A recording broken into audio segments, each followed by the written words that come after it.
Greetings and welcome to another episode of Black Mental Health Matters. Thank you for joining us today for an engaging and insightful conversation about mental health within the Black community. I am your host, LaChish Rigg, CEO of LJR Training and Coaching, and I am an educator and a mental health advocate. Our topic today is the invisible struggle, unpacking the complex relationship between mental health and motherhood. So, we have the pleasure of learning from Miss Carla Carlisle. And stay with us. We're going to get a chance to learn from her in just a moment.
All right. Well, welcome, Miss Carla Carlisle, mental health advocate, award-winning author and mom. It's such a pleasure to have you on the show. Thank you so much for being here. It's my pleasure. Thank you for having me. Absolutely, absolutely. And just from our conversation prior, I'm just excited for the viewers to be able to learn from you as I was able to glean so much from you. So, with that being said, I want to just dive right in so we can listen and learn. Sounds good. All right. So, first question on this topic, the invisible struggle, unpacking the complex relationship between mental health and motherhood. What are some unique challenges Black mothers face compared to other demographic groups? Sure. This question is a really interesting one because while we deal with so many of the struggles that other ethnicities, have, like, housing and making ends meet, and the safety of our children. For Black mothers in particular, it's compounded because of things like police brutality and gun violence. And so it adds such complexity. Many moms are playing the role of mom and dad. And so those are things that make it so hard for us at times to be able to function in a way that we'd like. And then one other thing I would say is there's oftentimes a lack of knowledge about resources and support, or that support may not exist. If it does exist, it may be hard to find or even know that it's out there. And then again, like I said, in many instances, it just doesn't exist. I see. Yes, that sounds about right. And thank you for sharing that just right Yeah. off the jump. Mhm. Absolutely. And Um, a couple other yeah. things, if I may. Um, I think that fear is such a factor for Black moms and moms in general. But if we just look at the rising statistics about Black youth and suicide, if we look at youth in general, according to the CDC, the top leading causes of death for ages 15 to 19 are accidents like unintentional injuries, homicide, and suicide. And there's such stigma attached to suicide. So if we're not talking about it and we're not encouraging our children to talk or to be open, there can, anytime someone loses a life, it's devastating. When it's something that, we feel kind of in hindsight could have been prevented, there's a lot of guilt centered around it. And then the other thing I would just say is there's this fallacy about the strong Black woman. Mm, I just want to retire that phrase completely, yes. because if we're not strong, then we feel like we failed. And that's so much pressure. I'd like us to look for it. I mean, I don't know if you've heard about this or if the audience has heard about this concept of the soft life. And some people agree with it, some people don't. But what I like about it is Mhm. that it's okay to ask for help. Yes. It's okay to eliminate stress from your life. And it's necessary to retire that superwoman cape. We are not Absolutely. superheroes. We are not, we are not Yes. just strong Black women. And actually, even if we could change the definition of what strong looks like, strong used to look like I'm going to wear 1,000 hats. I'm going to be there for everyone. I'm going to do everything, and I'm not going to do anything for myself. Yeah. For me, the soft life looks like asking for help, getting support, Mhm. taking all these thousands of hats off of our heads. Like, you could be weighed down by all of that, right? Because there's so many things Absolutely. to take care of. Um, and so I would just go back to this whole statement of what happens when you get on the airplane. What do they say? Put your Mhm. mask on first. It's not a luxury. It's Mhm. a necessity, because if I can't breathe, I can try to help my son or the next person with their mask, but I'm out of air. So I'm not going to be that effective. So what this is about is this is like the bare minimum of what we owe ourselves to even be able to help anyone else. Put that mask on, please, ladies. Absolutely. Look, I couldn't agree with you more if I wanted to. Everything that you're saying, I co-sign to. As an educator and as I said, a mental health advocate, someone who has taught as well as still infuses social emotional learning, Yes. including but not limited to a self-care and various coping strategies, including asking for help for all genders, but especially females and especially Black females, because of what you said, that whole strong Black woman, I rebuke it. It's a sort of nice sounding being strong, but then as you mentioned, it then it causes us to wear so many hats and burn ourselves out and not get enough care as we need. So again, I couldn't agree with you more if I wanted to. So thank you for adding those excellent points. I'm with you. Yeah. Absolutely, absolutely. So for our next question, and you probably already started to answer this, but how do those challenges that you just touched on that are unique to Black women and Black mothers specifically, and the stigma surrounding mental health in the Black community affect Black mothers when they're seeking help for their mental well-being? Well, I think, mental health was and still is a taboo topic in many Black families, and we know that. Even if it is accepted, the focus is typically on the child. But Mm. this is what lived experience has taught me, and this is what I've seen working in many communities, is that if things stay the same with the adults in the household, there's not going to be a lot of change for the child.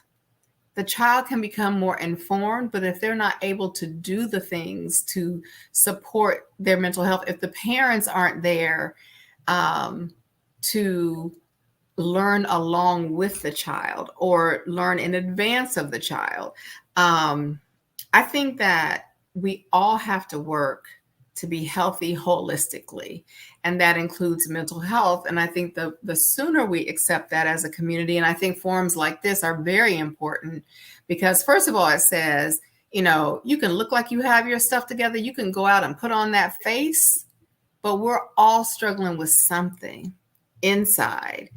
You know, some of us are comfortable with sharing our stories, and I share mine and the stories of others who have shared with me with permission, because nobody is alone in this.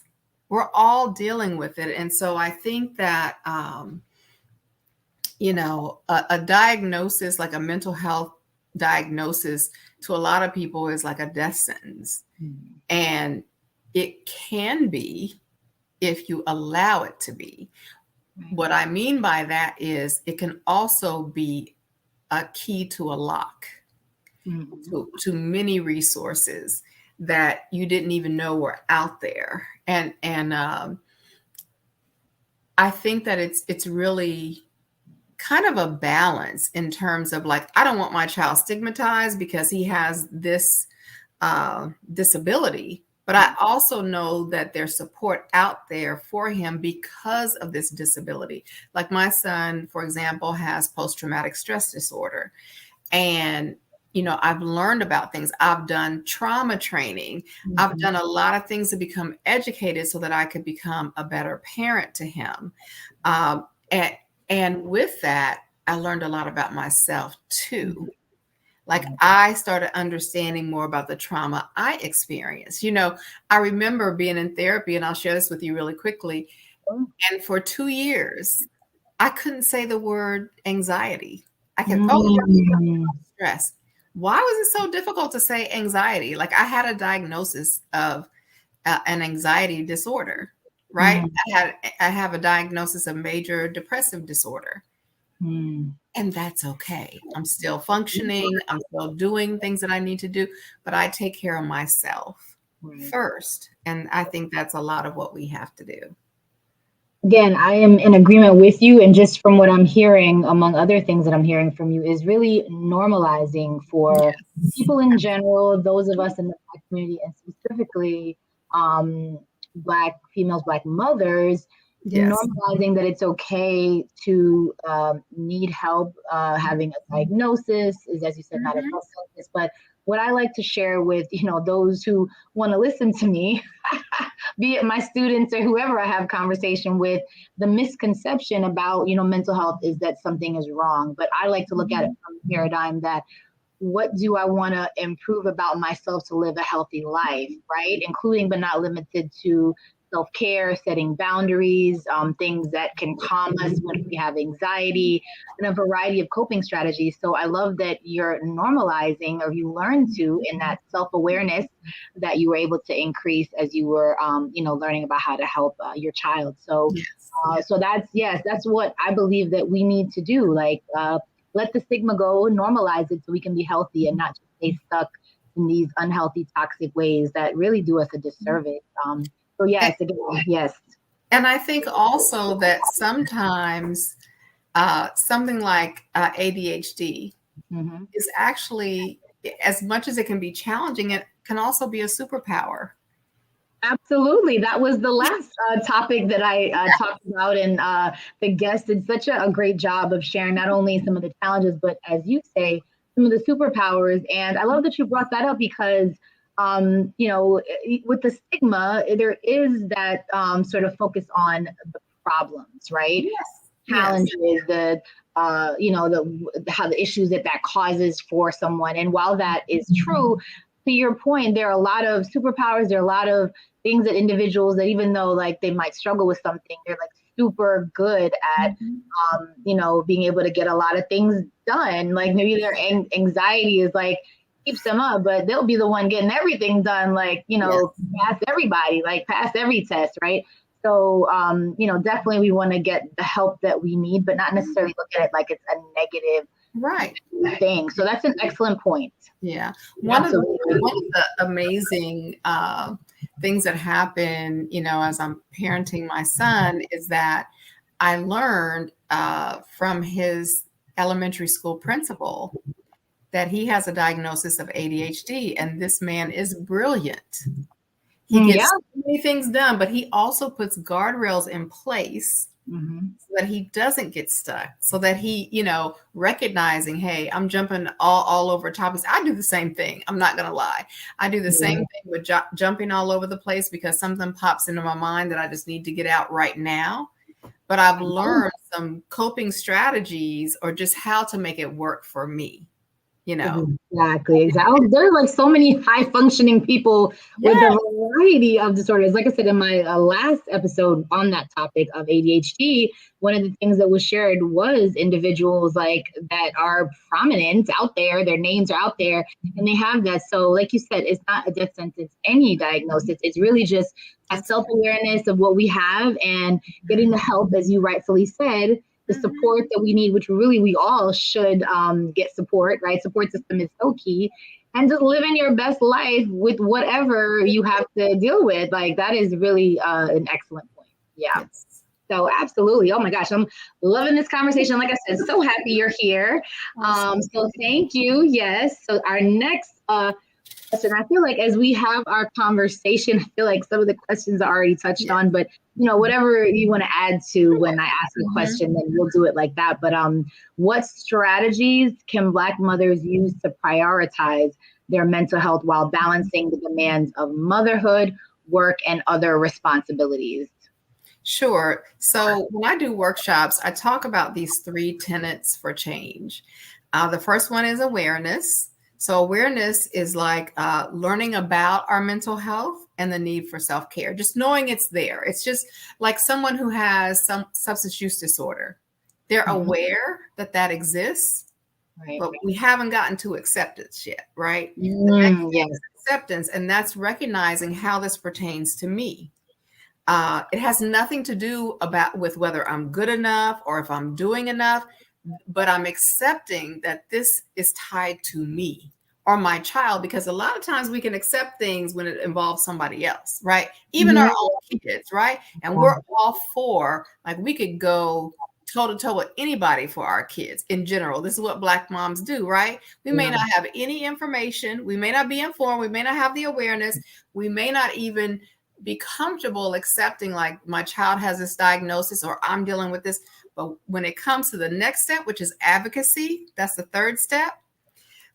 Look, we would walk a mile with everything with bare feet for our kids or our spouse, but we have to be willing to do the same for ourselves. Absolutely. And find time to do all of this stuff for family, for work. But when it comes to us, we don't. But once we realize, like we talked about on the airplane, self-care is not selfish. Like, we have to literally put our mask on to breathe, right? Yeah. So then we can reframe our perspective and start advocating for ourselves. And I'm going to give you a couple of points around that. Stop and breathe, right? We know that breathing resets our brain. Take 5 deep breaths. Do it with your child. Do it by yourself. Give yourself the space to just breathe.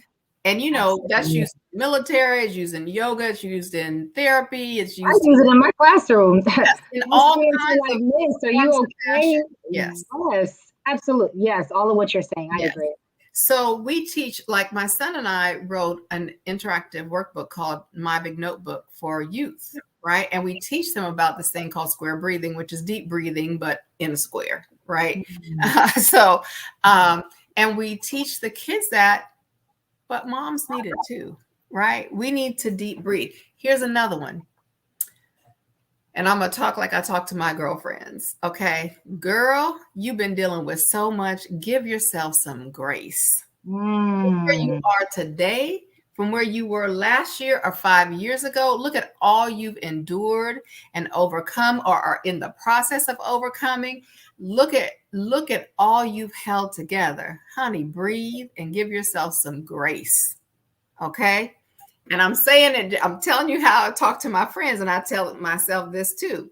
Say no. Oh, You can't that's say my yes to favorite. everything. Oh, that's You my cannot favorite. say yes to everything. You got to say no, because here's the thing. If we say yes to everything, we're going to be good at nothing.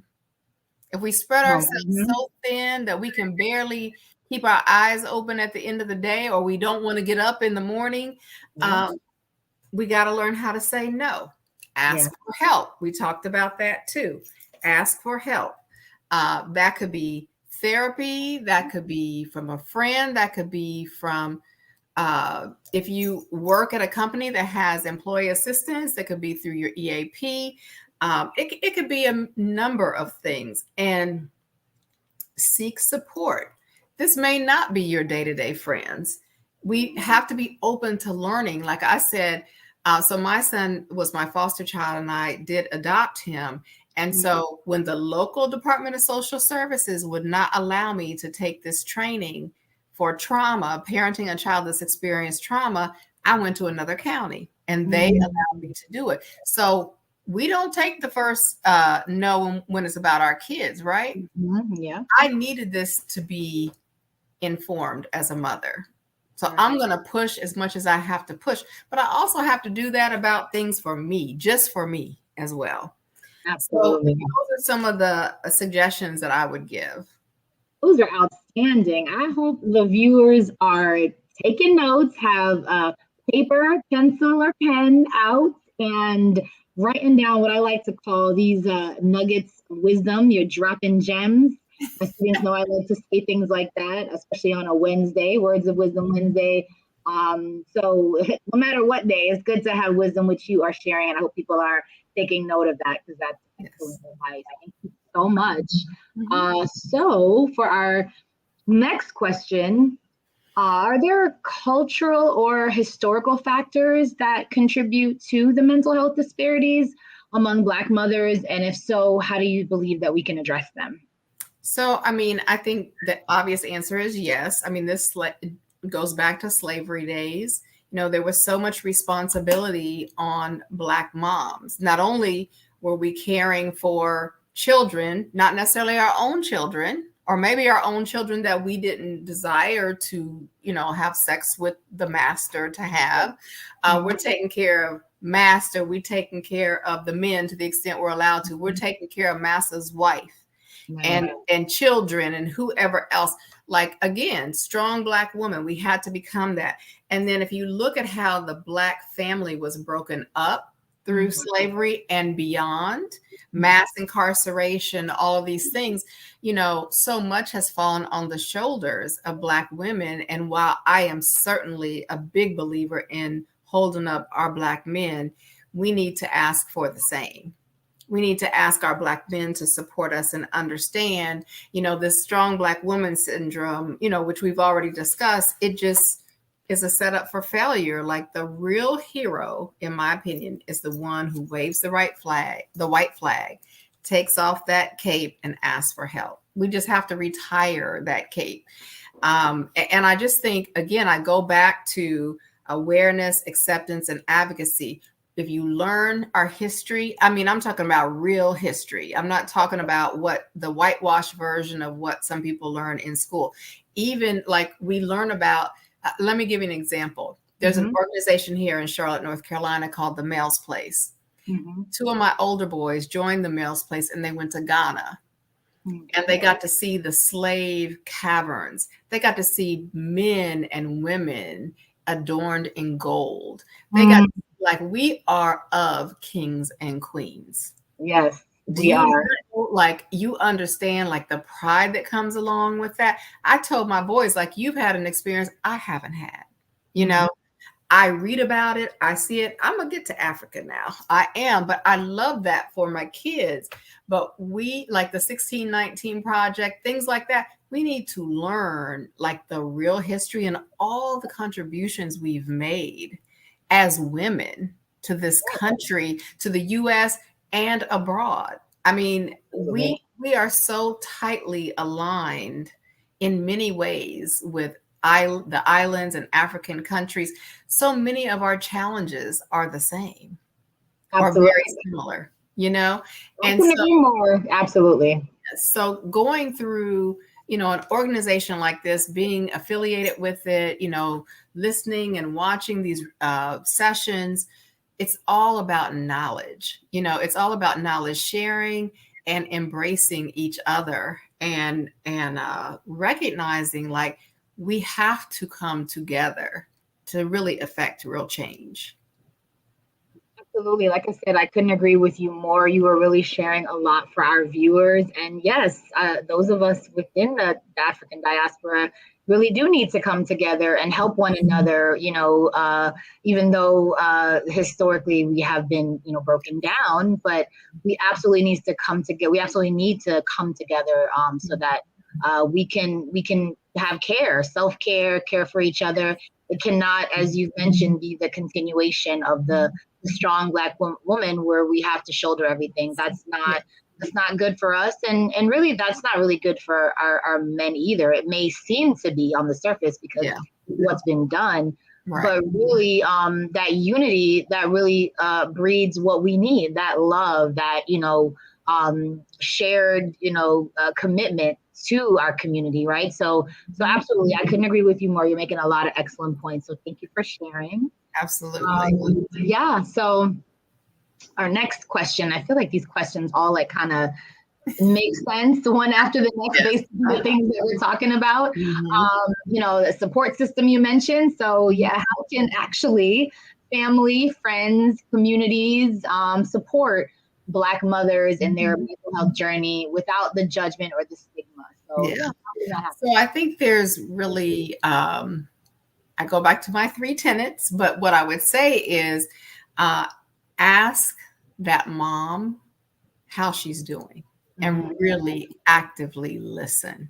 Yes. If you think something's going on, there's this thought like about suicide, for example. You mentioned suicide and you plant a seed. That's false, right? That is not true. If you mention suicide to someone who has suicide on their mind, it's not, or who doesn't, it's not going to encourage them to do it. If you see someone really struggling that you love, sit down with that person, and maybe that time it won't work, but keep trying in different ways to see like, how can I support you? What does that look like? And it's important, yes, to have that listening ear. We vent, and venting is fine, but we can't stay stuck there. We don't want to stay stuck there, right? You can do something like we talked about self-care, give mom a break for a couple of hours. How about, for me, for example, I have done this myself. I have said, look, I've been in therapy for years for many different reasons. I'll help you find a therapist and make an appointment. And if you want, I'll go with you, sit inside or outside. I've gone to a session, to an assessment with a mom who was concerned about what the results of an assessment would mean to her child and her family. But it actually meant more information to be able to make informed decisions, right? But she needed someone there to say, it's okay. This is going to be helpful, right? And so, we can talk to people for advice. Again, I'm a big fan of having a therapist. You might have a coach, which is not the same as a therapist. We know it could be a family friend, it could be a family member, but we also have to know that all advice is not good advice, right? Things like we just have to do our own due diligence. And some of us may not know what that looks like, but a lot of it is about, look, as moms, we have this power of discernment, right? We have this intuition. We know when something's not right with our babies, right?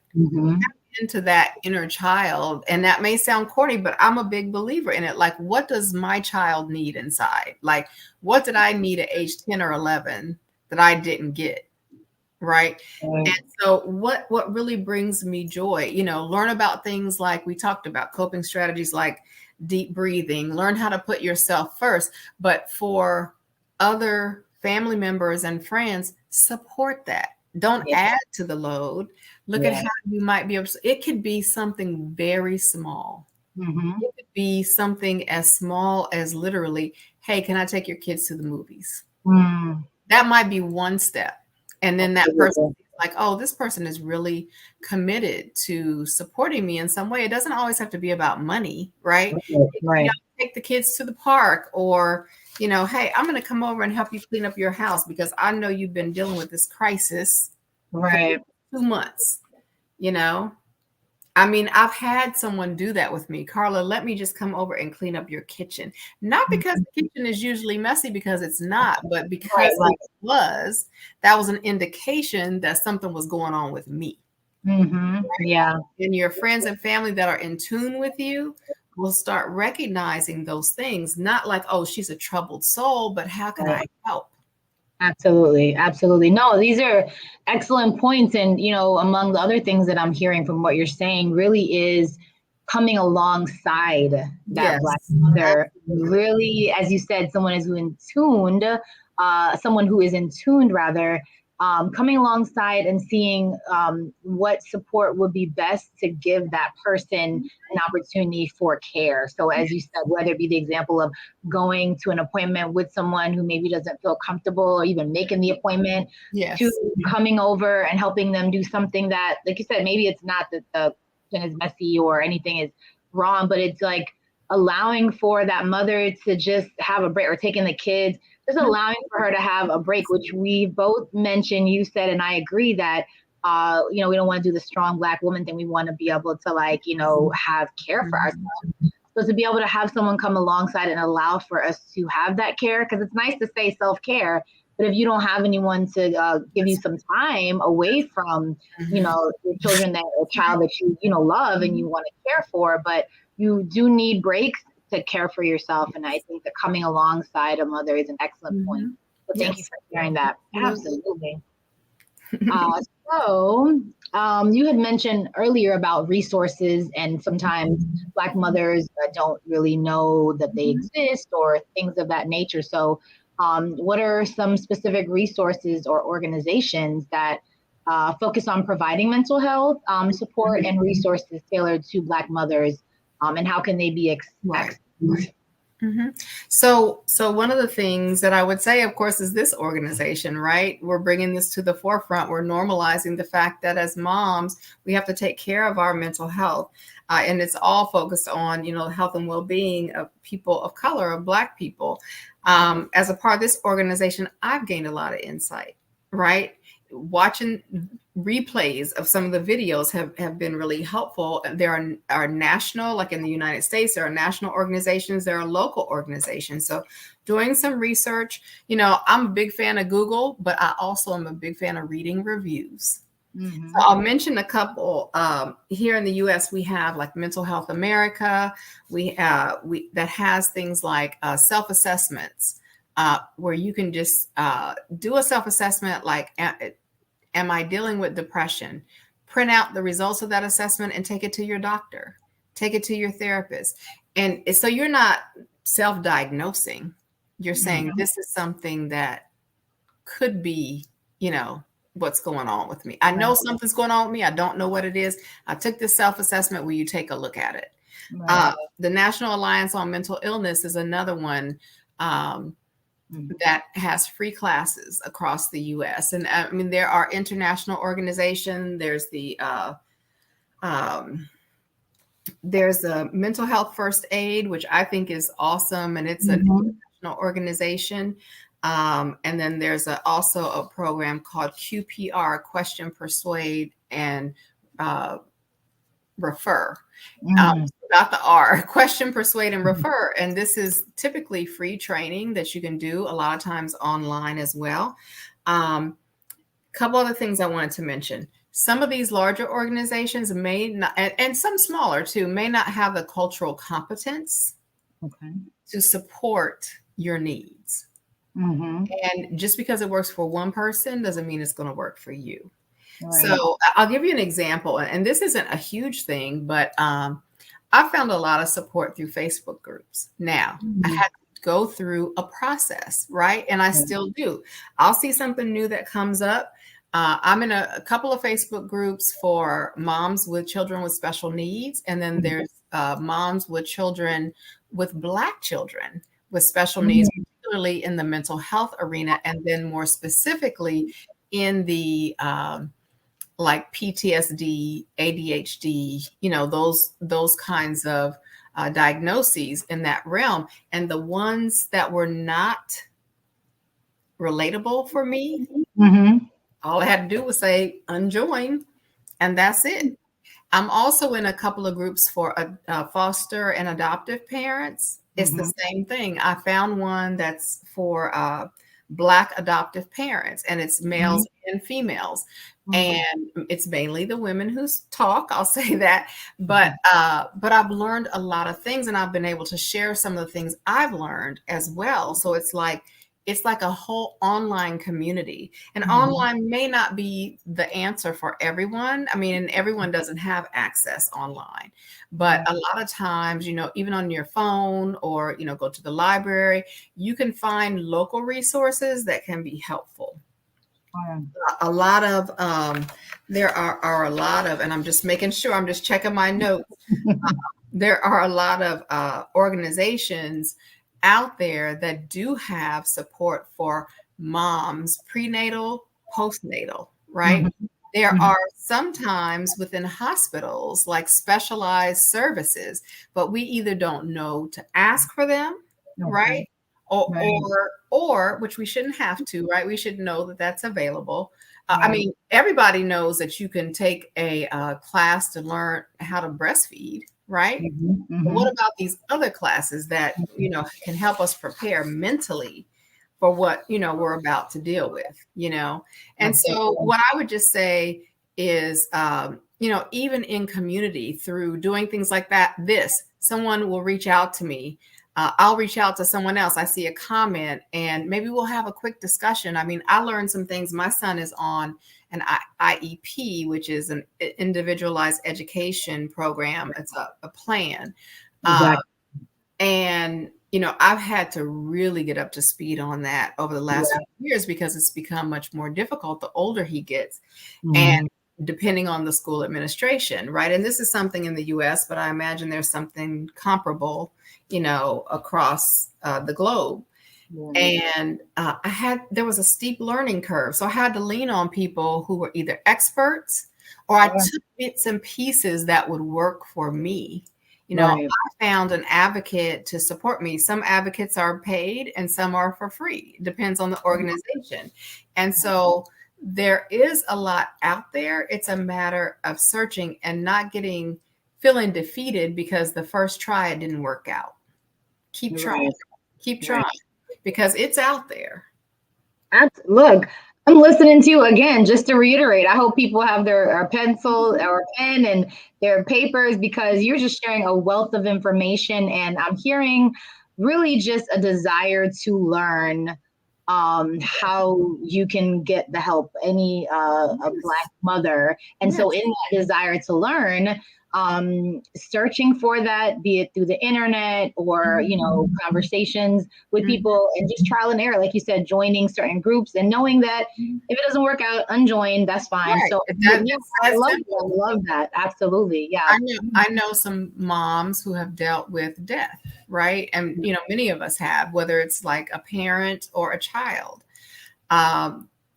When we lost our mom, for example, my sister and me, we both dealt with her passing differently. And I still had to parent, I still had to do all these other things, right?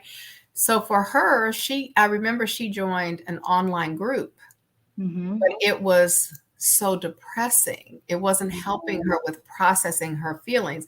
It worked for many people. It didn't work for her. And so she looked at another path. For me, I have found a couple of different sources. And one of those things for me is learning everything I can. I have a book mentor, like a mentor who helps me with my books and just life in general, honestly.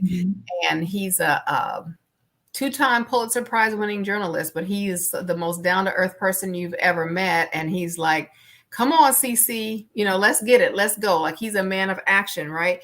And so I listen to him because I know his story. I know his story, and I know how he has helped other people.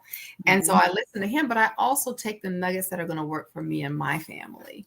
And so, you know, we talk about prayer with works. I'm a big believer in that. And I'm a big believer in seeking wise counsel. And that could look like many different things.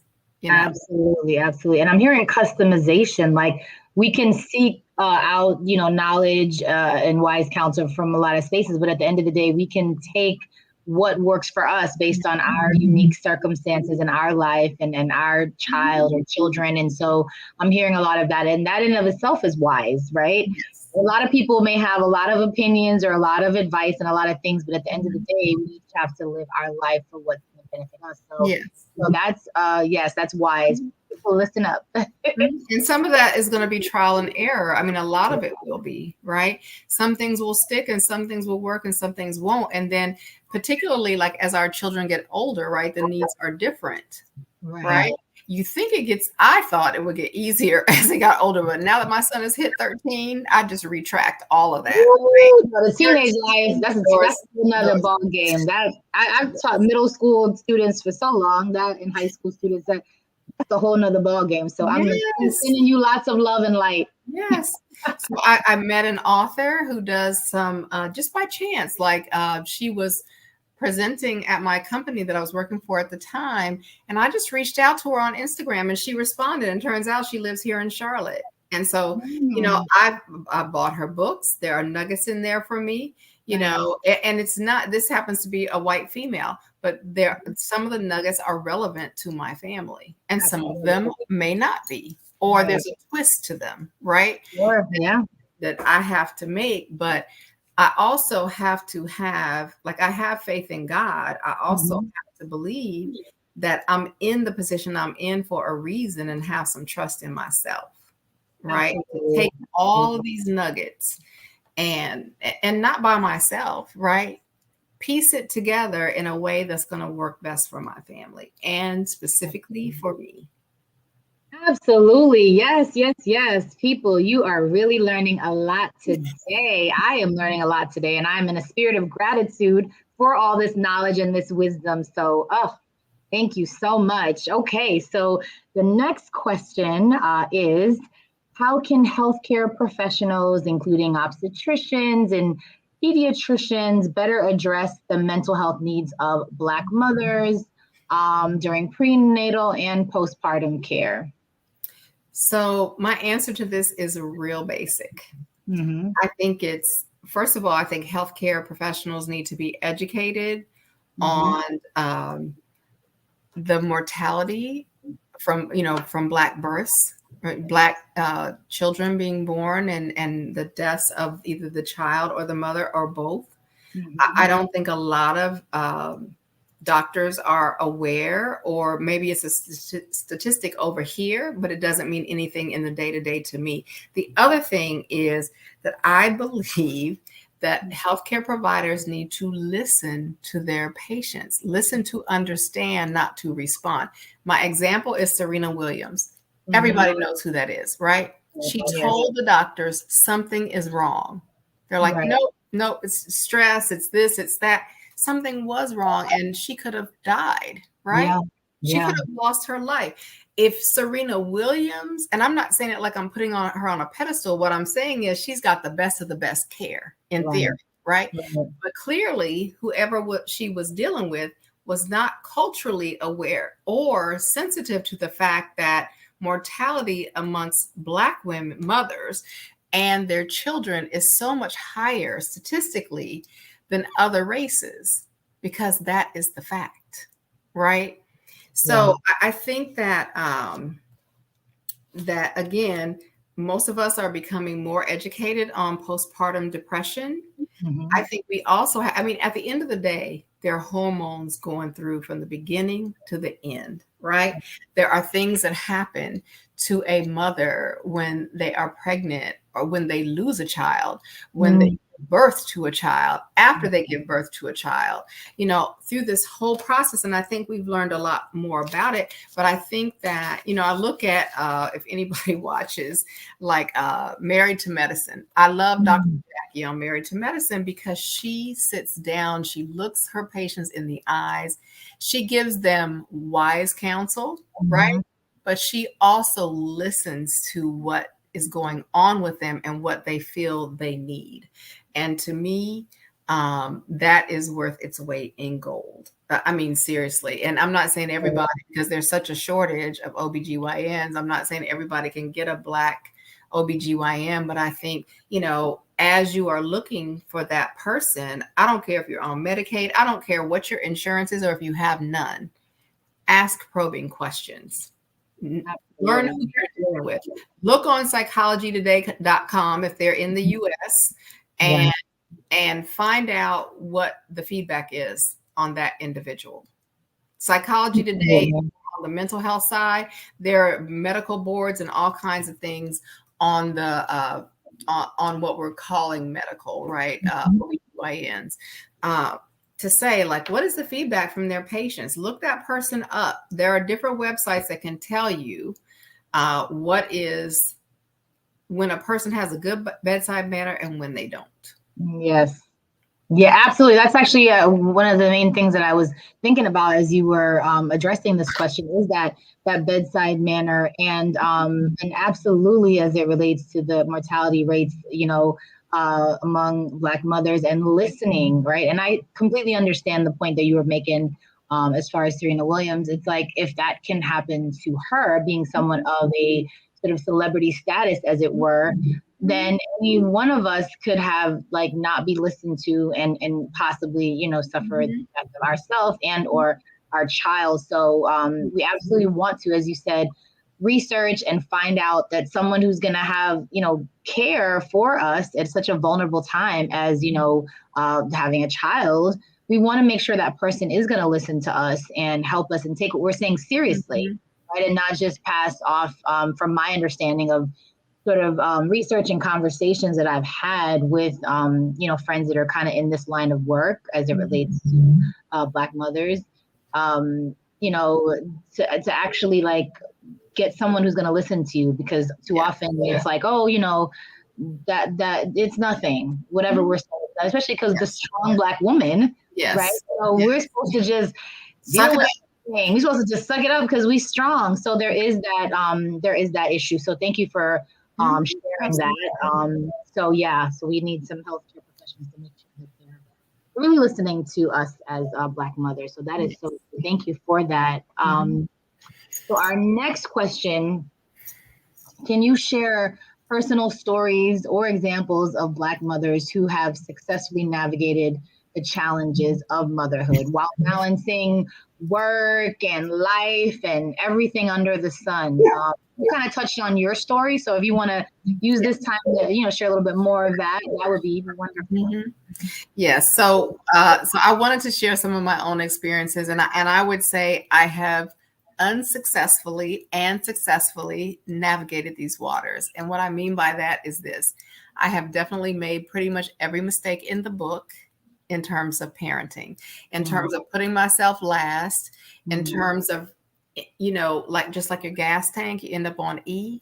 I was beyond the red on E in certain parts of my motherhood journey. So, my story is that, I had several attempts at in vitro fertilization with my then husband, and we miscarried, or I miscarried. And that, that and other things led to our eventual divorce. And then I became a foster mom. And, I could check off all the boxes on what I was doing. What I didn't realize was the toll that it would take on me to be a foster mom. I lived with this baby. He was 10 days old and 2 months premature when he came into my life for 6 months, like a normal mother and son, except we had weekly visits with the birth parents. And the more I learned about the birth parents, the more I went from, honestly, I'm being honest here, being kind of judgmental about how did this woman have 11 children and get the other 10, all 10 of them taken from her, except for this one. And now I have him. I was judgmental, right? until I learned her story of intergenerational trauma and all these things. Like I learned it firsthand when he was given to the birth mother through the courts. And I said, you know what? I'm a rule follower, except when I know it's wrong. They let her have this child as if he had never been taken. So there was no support in place for her. There were no services in place for her, meaning, and so what that meant also was that she was left to her own circumstances, to parent. And she had already had such a traumatic childhood without support. She didn't end up having that one loving person or that teacher or whatever who helped her see beyond and to process her trauma and to give her, help her find an outlet for that. Right. So she still had all of this. I'm gonna call it like Erykah Badu bag lady. She had all these bags, right? And here I come, fresh faced, and doody-doo, thinking I can help just save this lady and therefore help her keep her son, right? But then it's like, hold on, who do I think I am? I can't save this woman. I'm not mentally capable. I'm not equipped. I'm not a professional. I can't do this. So I had all this worry about the safety of this little boy who I co-parented with the birth mom for 6 years, right? Until, I eventually got emergency custody of him. And in 2 years, I ended up adopting him. And then it's like, okay, all I ever wanted was for him to be safe and us to be together in a healthy way. I never wanted her to lose custody. I wanted things to get better. And so I put myself dead last. So by the time I got custody of him, to say I was on empty would be an understatement. Wow. But what I realized is if I don't get some help here, I'm going to fail him. I'm not going to be able to be a good mom to him because I'm worn out. Like I was over $100,000 in debt from this relationship.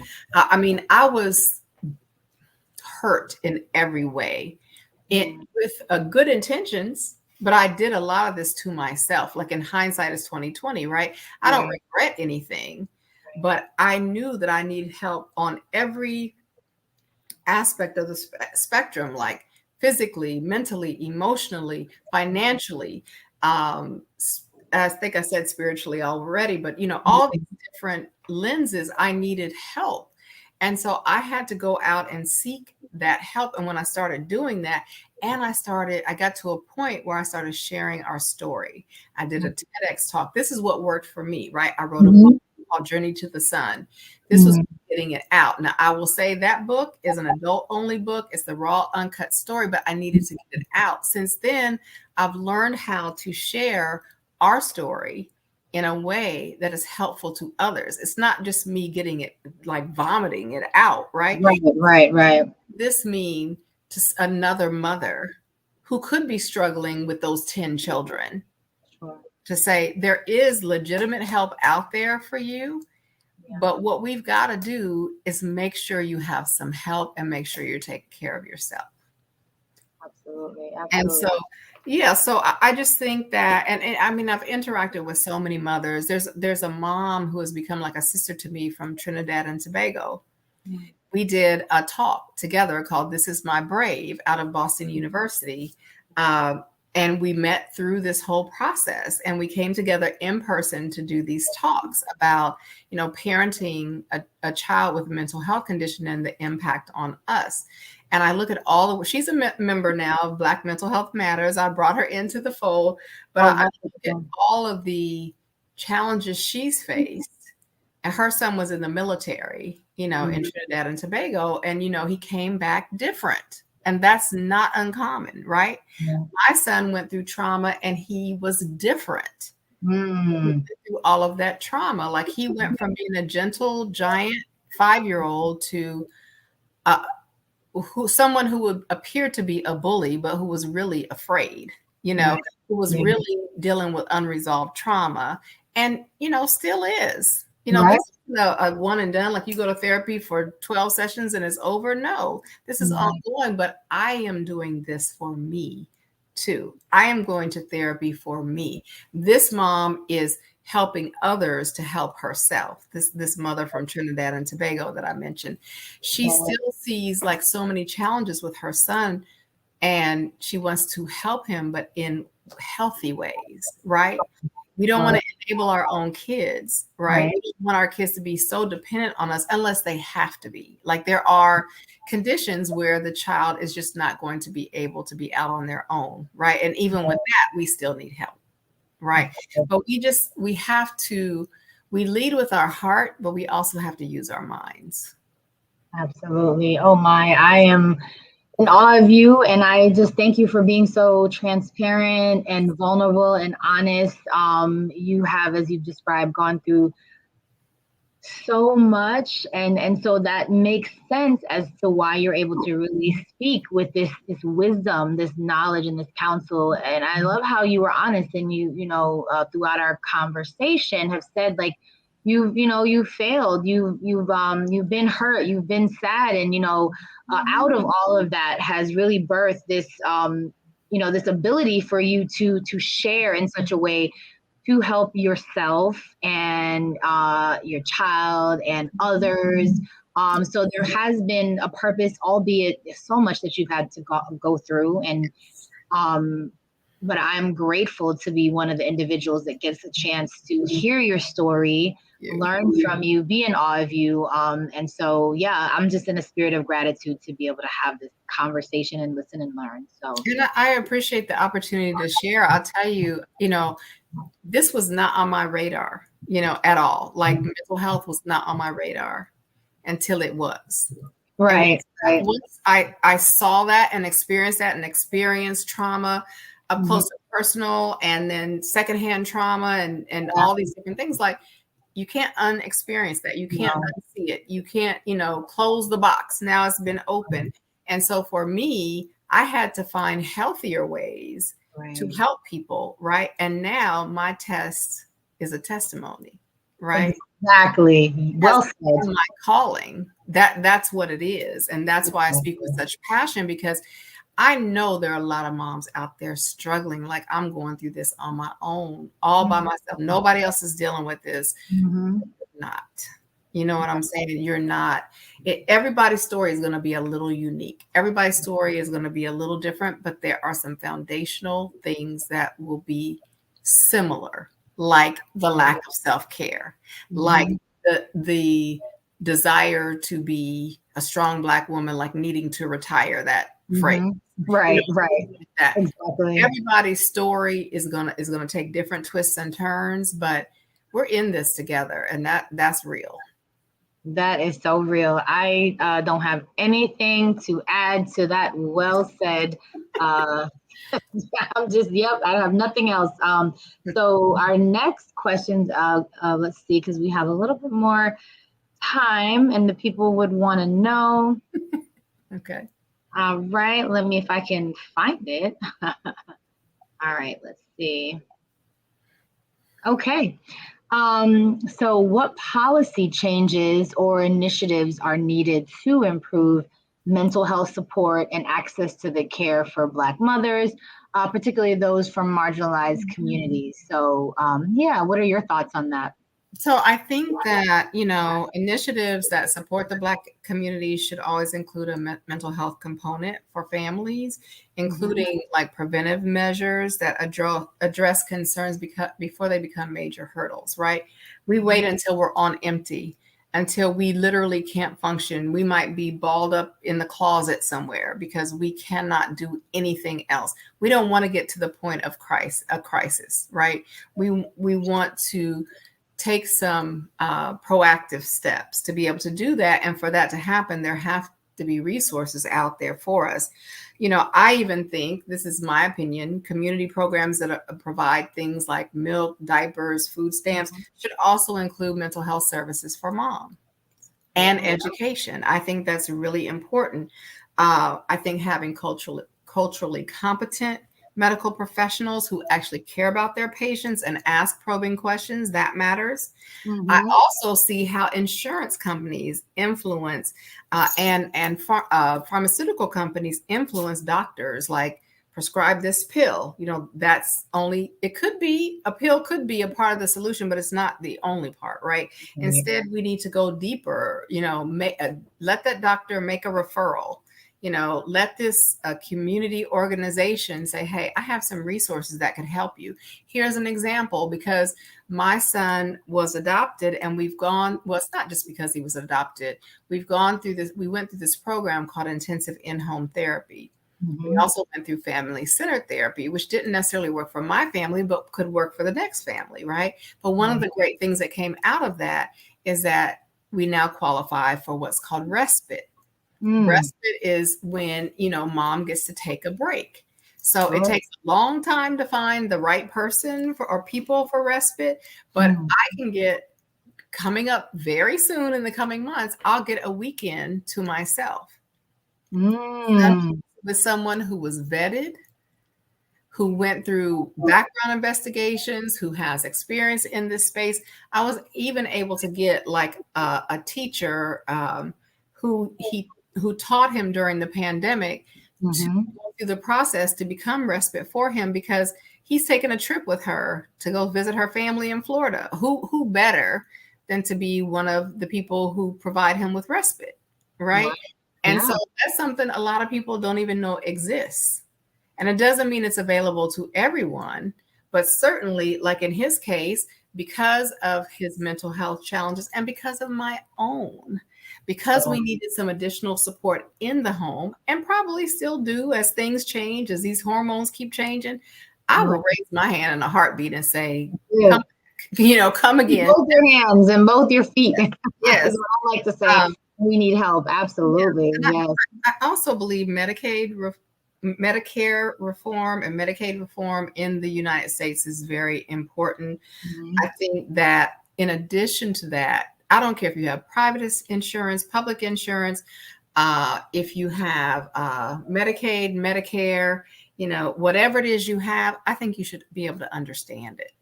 And so I think we need to get out of these big, long manuals and get some common sense. Here's an example.